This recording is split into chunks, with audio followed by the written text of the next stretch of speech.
Salut à tous, on se rejoint aujourd'hui pour un nouveau test et aujourd'hui c'est le China Mobile A3s. Donc, pour ceux qui l'ont pas vu, je vous invite à aller voir le déballage. Donc là, le test, après plusieurs jours d'utilisation, je vais vous faire un petit retour là-dessus. Donc c'est un téléphone low cost qui coûte 58 euros, on va le voir de suite, 58 euros, et qui vient de la boutique Geekbuying. De la boutique Geekbuying. Donc, un petit restock. Donc ça c'est pas très grave, hein. Il y a plusieurs d'autres modèles. Allez, on va mettre celui-là. Out of stock aussi, décidément. Donc j'essaierai de vous mettre une version qui est en stock, s'il y en a une. Bon, ben elles sont toutes out of stock. Bon, on verra ça dans le lien d'achat, on verra, j'essaierai de chercher un peu mieux tout à l'heure. Donc c'est un téléphone qui coûte même pas 60 euros. Et qui a été, en fait, c'est un téléphone qui m'a été soufflé dans l'oreille par un commentaire d'un abonné, tout simplement, que je sais plus quel téléphone je présentais, un téléphone pas cher. Ils m'ont dit non, le mieux c'est ce modèle-là. Je suis allé voir, j'ai dit putain, pour 60 euros, je teste le coup, on verra bien ce que ça donne. Et vous allez voir qu'il y a du bon et du moins bon. Voilà, donc c'est un téléphone qui normalement n'est pas destiné à par chez nous. Et vous allez voir que on le voit de suite. Allez, donc on va commencer par les caractéristiques. Donc le prix, vous l'avez vu. Donc sur Kiff Mobile, il est noté 8 sur 10. Alors on va voir les caractéristiques du téléphone. Donc un téléphone qui fait 74 sur 148 sur 8,7 mm d'épaisseur. Un ratio 16 neuvième, poids de 150 grammes. 75% à surface utilisée, le ratio écran et contour. C'est un écran de 5.2 en IPS de 720p. Nanana. Il y a une LED de notification, on le verra après. Un Qualcomm 425, c'est très rare des Qualcomm pour cette gamme de prix. Et c'est ça un peu l'avantage de ce téléphone. C'est du Qualcomm, c'est pas du Mediatek. C'est un quad-core 45 Go 4. Un Adreno 308 pour la partie graphique. 2 Go de RAM. Un stockage 16 Go. Une batterie extensible jusqu'à 128 Go par carte SD. Un capteur d'empreinte dans le dos. On verra ça après. Appareil photo principal, c'est un Omnivision de 8 mégapixels. À l'arrière, avec un moniteur 2.2. Et à l'avant, c'est du 5 mégapixels avec, il n'y a pas de connectivité. On arrive aux bandes, et ça je voulais vous montrer. Donc Kiff Mobile, c'est pas mal là-dessus. Qu'est-ce que j'ai fait? Voilà, donc en 4G, vous avez la 1800 à 2600. Donc il n'y a ni la 700, ni la 800, ni la 2100. Voilà, donc il y a 2 bandes sur 5. Donc malgré ça, vu que moi, là où j'habite, il n'y a que du SFR en 2600, ben en fait j'avais la 4G partout autour de chez moi. Voilà, donc ça dépendra de là où vous habitez. Et en 3G, le pire, c'est qu'il n'y a qu'une bande sur 2. Donc il n'y a que la 2100, la 900 il n'y est pas. Donc en 3G, la 2100 c'est la plus répandue, la 900 c'est une longue portée qui est que à la campagne. Enfin, c'est essentiellement la campagne à 900. Et en 4G, 2600, 1800. Voilà, donc il n'y a pas les autres. Vous allez me dire, ce téléphone, il est inutile. Bon, écoutez, après, moi, j'avais la 4G, mais non. Maintenant, c'est sûr que c'est pas un téléphone qui est plutôt conseillé. Mais bon, ça dépend de l'opérateur que vous avez. Bluetooth 4.1. Voilà, on verra ça après. Il n'y a rien d'intéressant. La batterie 2800 mAh. Android 7.1, on verra ça après. Voilà pour les caractéristiques. Normalement, il est protégé aussi par un Gorilla Glass 3. On va voir, c'est marqué ici. Donc, China Mobile, il est protégé par... Alors, il est en 2,5D. Et je crois que j'avais vu durant le déballage qu'il avait un Gorilla Glass 3. Ouais, il a Volt, ça c'est plutôt bien. C'est pour les appels en 4G. Donc voilà, il est pas, je sais pas. Il est comparé au Redmi 5A. Voilà, si il le compare au Redmi 5A, se disant il devait être mieux. Voilà, ben, c'est les Chinois, ils se comparent entre eux, c'est normal. Bon, ça y est, allez, on passe maintenant au design. Au cas où, comme d'hab, je vous mets un lien d'achat. Si j'arrive à en trouver en stock, je vous mets un lien d'achat en dessous de la vidéo. Maintenant, bon, je pense pas que ce téléphone, il va beaucoup faire fureur, je trouve. Allez, on passe au design de l'appareil. Donc, une face avant 5,2 pouces en 720p. Donc, c'est pas du 18 neuvième, donc c'est du 16 neuvième, c'est à l'ancienne. Donc, ça ressemble beaucoup au Redmi. On a les boutons qui sont en dessous, vous avez vu, on les voit bien là. Le capteur de proximité, l'appareil photo frontal, le haut-parleur de tête. Sur le côté, on a un bouton volume plus, moins, bouton power. Au-dessus, on a le port jack. Ce côté-là, on a le tiroir SIM. Voilà. Tiroir SIM avec une nano SIM, 2 nano SIM et une carte SD 128 Go. Donc c'est ou l'un ou l'autre. Une micro USB derrière, donc pas de type C. Et le haut-parleur il se trouve à l'arrière. On a une coque en plastique, le capteur d'empreinte et l'appareil photo qui ressort légèrement avec le flash LED. Voilà, donc une conception plutôt sommaire. mais plutôt premium, on va dire. Franchement, honnêtement, quand on l'a dans les mains, on se rend, je me rends, enfin, je l'ai vu de suite, hein, c'est pas un téléphone. Je sais pas comment il est sorti, mais 60 euros. La conception du téléphone est vraiment magnifique. On dirait vraiment, on dirait du Xiaomi, hein. C'est plutôt joli, on a l'écran brillant et tout, mais il est joli. Ça, c'est nickel. Enfin, c'est bien fait, c'est bien foutu. Honnêtement, à l'utilisation, on dirait pas du tout un téléphone à 60 euros. Donc, normalement, si je dis pas de bêtises, il y a bien une aide notif. À moins que j'ai mélangé les modèles. Non, alors je dis une connerie alors. Pourtant, c'était marqué sur Kif Mobile. On verra tout à l'heure dans les menus, je m'en rappelle plus. Je m'en rappelle plus si c'est une notif ou pas. Il faut le faire. À force de multiplier les modèles, je viens me perdre. Allez, on passe à l'écran du téléphone. Et c'est là qu'on voit que c'est quand même, on va dire que c'est un téléphone qui mériterait d'être un prix quand même plus élevé. Parce que honnêtement, l'écran, il ressemble pas du tout à ce que je peux voir d'habitude sur les low cost. Parce que l'écran, il est simplement magnifique. Il est beau, il réagit bien, il a de belles couleurs, belle luminosité. Ça, je sais pas, c'est tout l'ensemble à l'avant, ça a un petit cachet de... Voilà, je trouve pas mes mots. Vous avez compris, j'aime bien. On va faire maintenant le display tester. Donc l'écran, je le dis, pas de souci. Il y a une légère bande noire tout autour.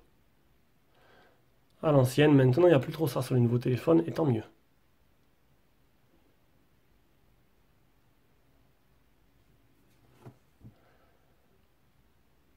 Les photos réelles.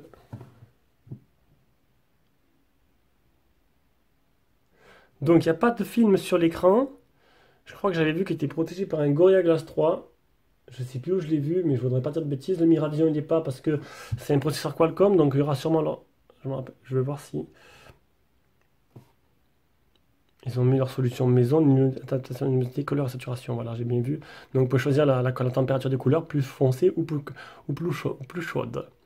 Voilà, alors pour l'écran, rien à dire, ça réagit très bien, c'est au top. On passe maintenant à la partie logicielle et les benches. Donc, partie logicielle, vous allez sûrement remarquer la surcouche, ça ressemble beaucoup à du Xiaomi. C'est à du Xiaomi, excusez-moi. Les icônes, c'est exactement pareil, hein. Voilà, ils sont comparés à eux, mais ils ont carrément copié sur eux, j'ai l'impression.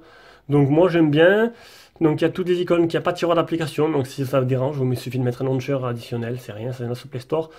Donc le volet notification se présente comme ceci. On peut voir qu'il y a lampe de poche dedans. Ça c'est bon, on va aller dans les paramètres. Pour faire apparaître, on a Wallpaper, Widget et les effets de transition. On va dans les paramètres, on descend. Alors à propos du téléphone, donc déjà, je doute que ce soit une ROM, comment dire, officielle, hein. Une ROM officielle en français pour un téléphone qui est prévu en Chine, j'y crois pas trop. Donc je pense que Geekbuying, leur fournisseur, a mis une ROM custom, un peu comme tous les téléphones. Et qui dit ROM custom dit, et vous allez voir de suite après. Donc 711, modèle A3S. Option pour les développeurs, ça je les ai activés. Donc c'est très fluide, là-dessus il n'y a pas de problème, vous n'aurez pas de soucis, à part si vous ouvrez plein d'applications en même temps. Voici comment se présente le multitâche, c'est plutôt sympa, vous avez plusieurs fenêtres comme ça qui apparaissent. Moi j'aime bien, après chacun son truc. On va aller voir un peu les applications, donc notification et statut bar, home screen. On peut choisir le fond d'écran et le style du launcher, il y a 3 styles différents. On revient en arrière. Date et heure, application, système, application setting, donc cal setting. Donc il y a moitié français, moitié anglais, et encore une fois. Voilà. Contact setting, donc ça c'est juste pour rentrer dans les contacts des SMS, des appels et des messages. Vladfi One Shot. Alors ça, j'ai pas compris à quoi ça servait. Je l'active, mais j'ai pas compris du tout à quoi ça servait. Le capteur d'empreinte. Alors le capteur d'empreinte, au début, ah ben voilà, capteur d'empreinte. Qui marche très bien, une petite vibration de suite. Alors le problème c'est que voilà, la pub qui apparaît, du coup le capteur d'empreinte au début marchait du premier coup, et dès que cette pub apparaît, des fois il faudra déverrouiller comme ça et après mettre le doigt.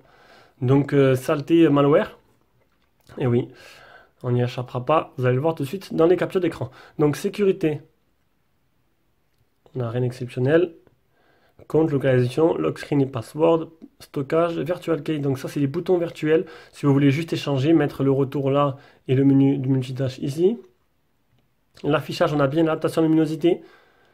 On a le confort des yeux, ça c'est bien. Le soir il s'allume et ça vous fait une lumière bleue pour vous protéger de la lumière bleue simplement pour ne pas vous empêcher de dormir.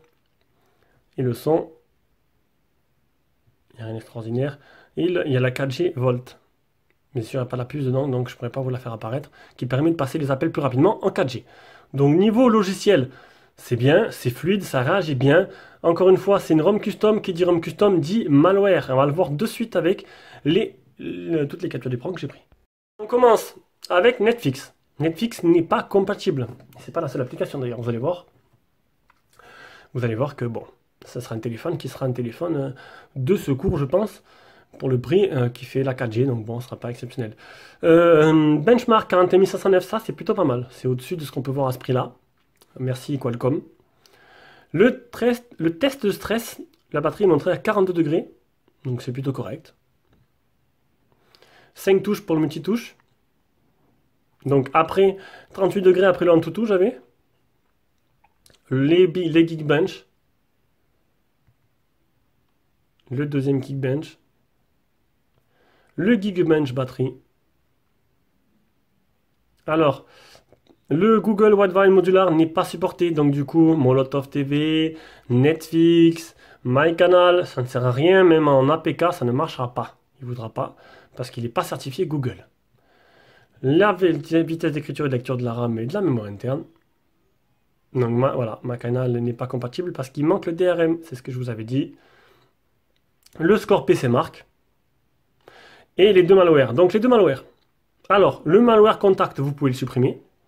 Par contre, le malware SMS, non, c'est l'inverse. Oui, non, le contact, vous pouvez pas le supprimer, mais le désactiver. Donc, du coup, il faudra installer une application contact sur le Play Store, ça, c'est pas grave. Mais le malware SMS ne peut pas être supprimé, ne peut pas être désactivé. Du coup, voilà. Donc, seule solution, repartir en ROM officiel. Et bon, pour un téléphone de 100 euros, vous voir bidouiller, ça m'étonnerait. Ou sinon, router le téléphone pour pouvoir supprimer ces deux applications et mettre deux applications tierces de sur le Play Store à la place. Pareil, je vous vois pas. Mis à part, vous avez flashé sur le téléphone, que vous avez que 60 euros, vous voulez un téléphone parce qu'il est plutôt sympa, même en photo, vous allez voir, c'est pas mal. Voilà, quoi, ça fait... Bon, voilà. Vous l'utilisez pas avec les malwares parce que les pubs, c'est vraiment atroce. Donc le Play Store n'est pas certifié. Le GPS test qui marche très bien. 19 satellites, 14 fixés, 5 mètres. Pas de souci, même en utilisation sur la route. Ça, je sais pas ce que c'est. Non, ça, c'est ce que j'ai dû acheter. Et ça, c'est la batterie. Voilà, voilà. Allez, on va passer... On va tester le OTG.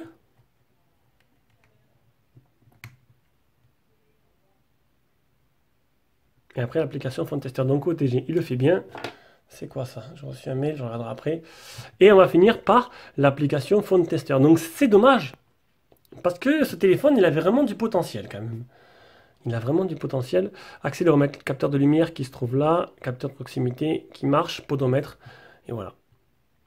Le minimum requis, ça suffit largement. Donc maintenant on passe au jeu, on va commencer par Rayman.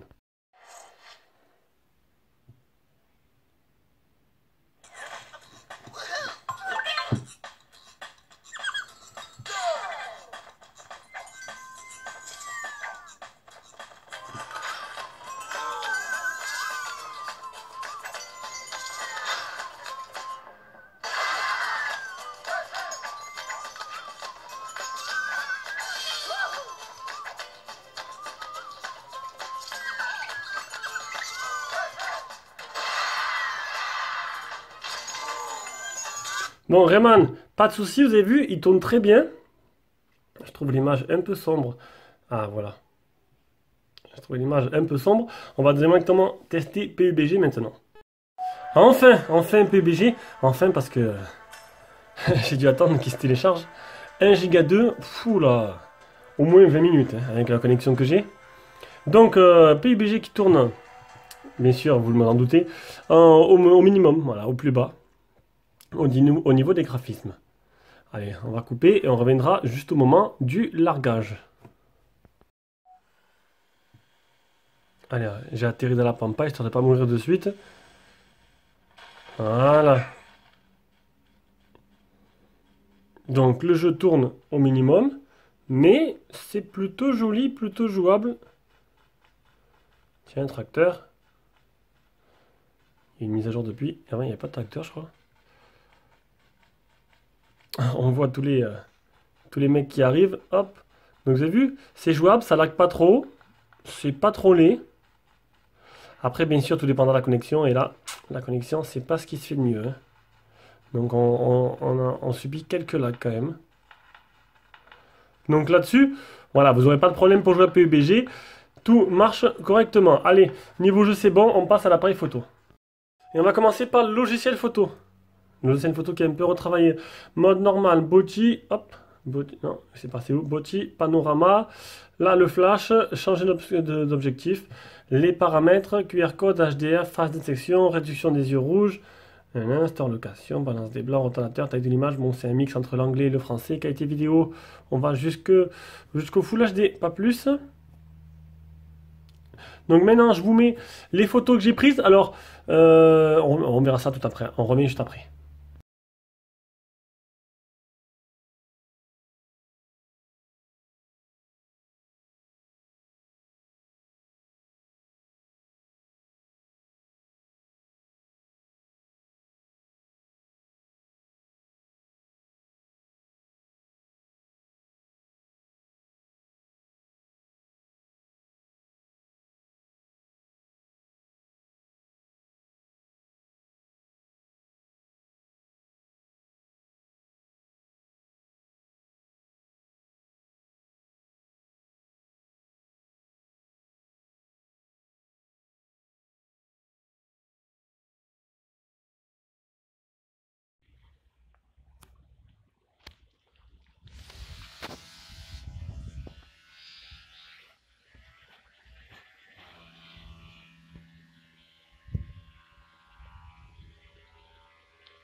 Vous avez pu voir les photos, on va jeter un coup d'œil ensemble. Donc la photo de nuit, nickel.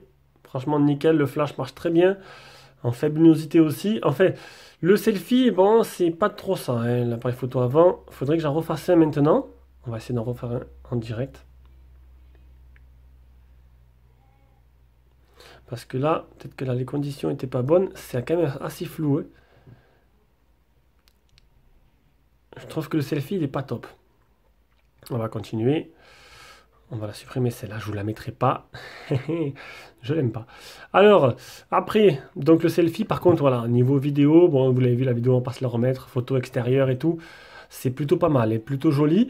On va dire que l'appareil photo se débrouille plutôt bien. Et ça, c'est vraiment pas trop mal, franchement. C'est pour moi un bon point. Un bon point, cet appareil photo. J'ai bien aimé la qualité de l'appareil photo. Allez, on continue. Donc le GPS, on l'a vu, on passe à l'audio vidéo. Déjà la qualité de communication qui est bonne. Là-dessus, il n'y a pas de souci. On va maintenant écouter le son.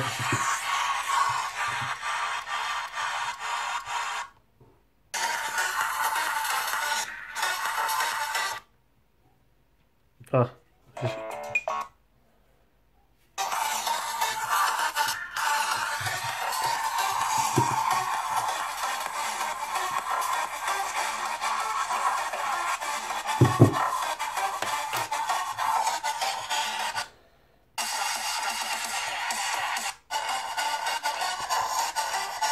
Bon, le son est pas trop mal, hein. Franchement, niveau son, c'est pas trop mal du tout.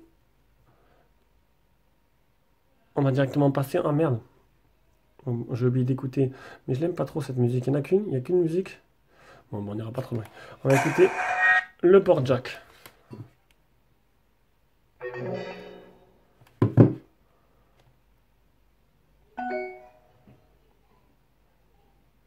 Quand il veut.